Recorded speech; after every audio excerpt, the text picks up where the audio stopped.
여러분 안녕하세요. BTBS bedtime Bible Story 시즌 4 엑스더스 말씀 보러 고고 시작합니다.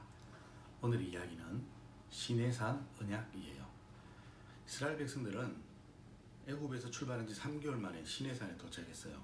그리고 그들에게 하나님께서 십계명을 주셨어요. 그리고 그곳에서 하나님과 이스라엘 백성들은 결혼식과 같은 언약식을 거행했어요. 언약식의 순서는 먼저 이스라엘 백성들은 제단을 쌓아야 했어요. 그리고 이 언약을 잊지 않기 위해서 12지파가 각각 한 개의 큰 돌기둥을 세웠어요. 그리고 하나님 앞에서 율법책을 읽고 백성들은 화답을 했어요. 그리고 제단에 피를 뿌리고 또 하나님과 함께 하나님 앞에서 식사를 했어요. 제단을 쌓는 것은 예배를 위한 거예요. 기둥은 언약의 기둥이에요. 요즘은 종이에 계약서를 쓰지만 이스라엘 백성들은 하나님과의 언약을 돌에 새겨서 기둥으로 세웠어요. 12개의 돌은 이스라엘의 12지파예요. 하나님께서는 이스라엘의 12지파가 하나가 되어서 하나님의 나라를 시작하시는 거지요. 예수님께서도 12명의 제자를 택하셔서 하나님의 나라의 일을 시작하셨어요. 우리 예수님을 믿는 하나님의 백성들을 향해서 12지파라고 해요. 그리고 모세는 피를 담아서 제단에 뿌리고 백성들에게 언약서를 읽었어요. 이스라엘 백성들은 언약을 맺을 때에 짐승을 잡아서 둘로 갈라놓고 그 사이를 지나가든지 아니면 제단에 피를 뿌리는 의식을 했어요. 이 언약은 생명을 건 언약이라는 의미예요. 하나님께서는 이 언약을 지키는 자들의 생명을 지켜주세요.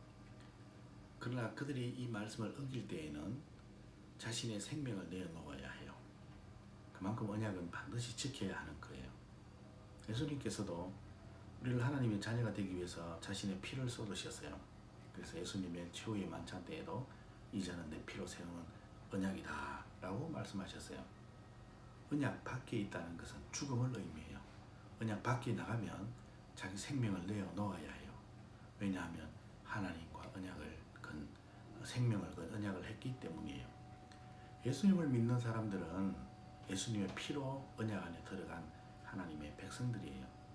그리고 이스라엘 백성들은 하나님 앞에서 식사를 했어요. 이 식사는 단순한 식사가 아니에요. 하나님 앞에서 언약이 체결되어 화평이 이루어졌다는 뜻이에요. 함께 밥을 먹을 수 있는 관계는 배적하지 않고 화해가 이루어졌다는 표시예요. 언약의 결과는 화평이에요. 예수님께서 십자가에 죽으시고 피를 뿌리심으로써 우리 하나님과 우리는 화평의 관계가 되었어요. 이 모든 언약을 시내산 언약이라고 해요. 하나님과 이스라엘 백성들은 시내산에서 피를 뿌리며 시내산 언약을 맺음으로 하나님은 이스라엘의 왕이시고 또 하나님이 되시고 이스라엘은 하나님의 백성이 되었어요.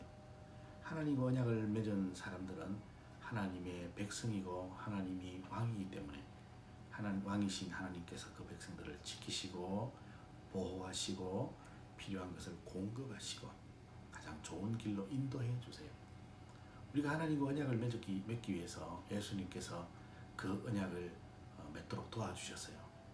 원래 우리는 하나님과 원수되었는데 예수님께서 피를 뿌려 하나님과 언약을 맺게 하시고 우리는 하나님과 원수가 아니라 하나님과 평화의 관계, 즉 하나님과 같은 편이 된 거예요.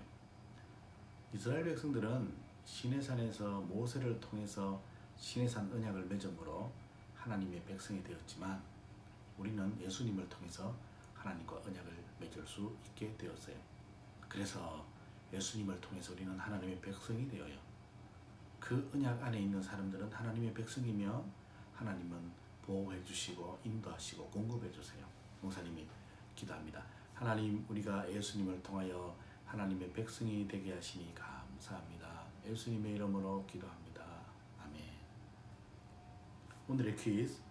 이스라엘 백성들이 하나님과 시내산에서 맺은 그 언약의 이름은 무엇인가요? 여러분 오늘도 잠 잘 자세요. 안녕.